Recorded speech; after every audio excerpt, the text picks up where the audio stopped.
તો દોસ્તો મુંબઈ જમીન મહેસૂલ અધિનિયમ 1879ની કલમ 73A હેઠળની આદિજાતિ ઇસમોને જમીન તબદીલી અંગે ધ્યાન લેવાની બાબતો છે દોસ્તો। આ મહત્વનો ખૂબ પરિપત્ર લઈને આવ્યો છું આપ સૌની સામે આજે દોસ્તો।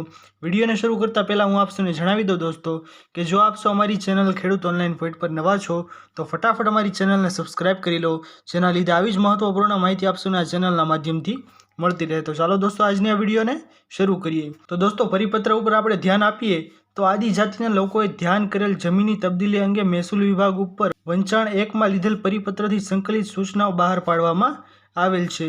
જે મુજબ મુંબઈ જમીન મહેસૂલ અધિનિયમ 1879ની કલમ 73A હેઠળ જમીન પરવાનગી આપવાની રહેતી હોય છે, તેમજ તેના આનુષાંગિક વૈધાનિક નિયમો પણ અમલમાં છે। મુંબઈ જમીન મહેસૂલ અધિનિયમ 1879ની કલમ 73A1 હેઠળ રાજ્યમાં કોઈ આદિવાસીની જમીનની તબદીલી પ્રસંગે કલેક્ટરશ્રીની અગાઉ મંજૂરી મેળવવાની રહે છે।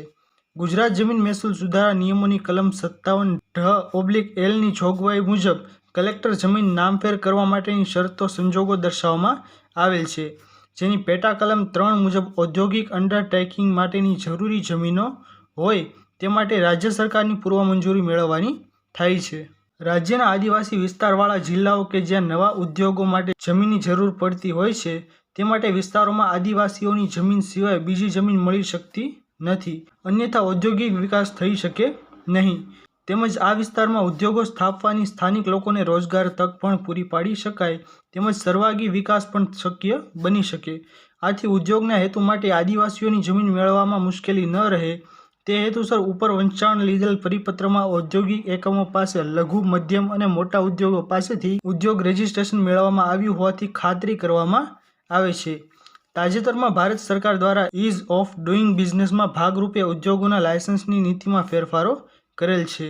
હવે ભારત સરકાર સૂક્ષ્મ, લઘુ અને મધ્યમ ઉદ્યોગ મંત્રાલય દ્વારા ઉદ્યોગ આધાર મેમોરેન્ડમ અરજદાર ઔદ્યોગિક એકમને આપવામાં આવે છે, જેમાં ઔદ્યોગિક એકમનું નામ, સ્થળ તેમજ કેટલી વ્યક્તિઓને રોજગાર પૂરી પાડવામાં આવશે તથા કેટલું રોકાણ કરવામાં આવશે તેની વિગતો દર્શાવવામાં આવે છે।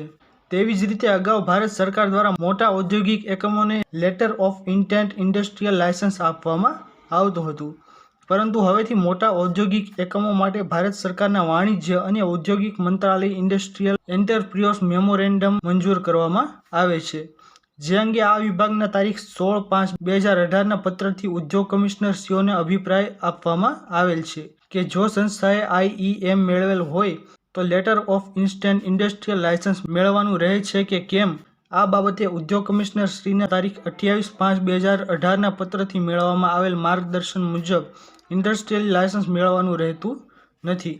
આથી આ બાબતે સૂચના આપતા જણાવવાનું કે આદિજાતિના જમીન ઔદ્યોગિક હેતુ માટે મેળવવામાં આવે તે સમયે રાજ્ય સરકારની પૂર્વ પરવાનગી મેળવવાની રહે છે। જો કે ઔદ્યોગિક એકમ દ્વારા ભારત સરકારના સૂક્ષ્મ, લઘુ અને મધ્યમ ઉદ્યોગ મંત્રાલય દ્વારા ઉદ્યોગના આધાર મેમોરેન્ડમ અરજદાર ઔદ્યોગિક એકમને આપવામાં આવે છે તેને તેમજ મોટા ઔદ્યોગિક એકમો માટે ભારત સરકાર વાણિજ્ય અને ઉદ્યોગ મંત્રાલય ઇન્ડસ્ટ્રીયલ એન્ટરપ્રિન્યોર્સ મેમોરેન્ડમ મંજૂર કરવામાં આવે છે। આથી ભારત સરકાર સૂક્ષ્મ અને લઘુ મધ્યમ ઉદ્યોગ મંત્રાલય દ્વારા ઉદ્યોગ આધાર મેમોરેન્ડમ અને ભારત સરકાર વાણિજ્ય અને ઉદ્યોગ મંત્રાલય દ્વારા ઇન્ડસ્ટ્રીયલ એન્ટરપ્રિન્યોર્સ મેમોરેન્ડમને મુંબઈ જમીન મહેસૂલ અધિનિયમ 1879ની કલમ 73A હેઠળ ઔદ્યોગિક હેતુ માટે આદિજાતિની જમીન તબદીલી પરવાનગી આપવામાં આવે તે સમયે માન્ય ગણવાનું રહેશે। ગુજરાત રાજ્યપાલશ્રીના હુકમથી અને તેમના નામે ઉપસચિવ મહેસૂલ વિભાગ ગુજરાત સરકારની સહીથી આ પરિપત્ર છે તે બહાર પાડવામાં આવેલો હતો।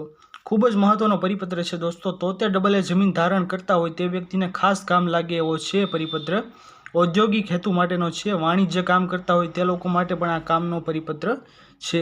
આશા કરું છું દોસ્તો કે આપ સૌને આજનો આ મહત્વનો વિડીયો પસંદ આવ્યો હશે। જો પસંદ આવ્યો હોય તો વિડીયોને લાઇક કરવાનું ભૂલતા નહીં। ચેનલ પર નવા આવ્યા હો તો અમારી ચેનલ ખેડૂત ઓનલાઈન પોઈન્ટને સબસ્ક્રાઇબ કરી અને બાજુમાં આપેલા બેલ આઇકનને પણ પ્રેસ કરી દેજો, જેના લીધે આવી જ મહત્વપૂર્ણ માહિતી આપ સૌને ચેનલના માધ્યમથી મળતી રહે। તો દોસ્તો મળીએ હવે પછીના વિડીયોમાં, ત્યાર સુધી જય હિન્દ અને વંદે માતરમ।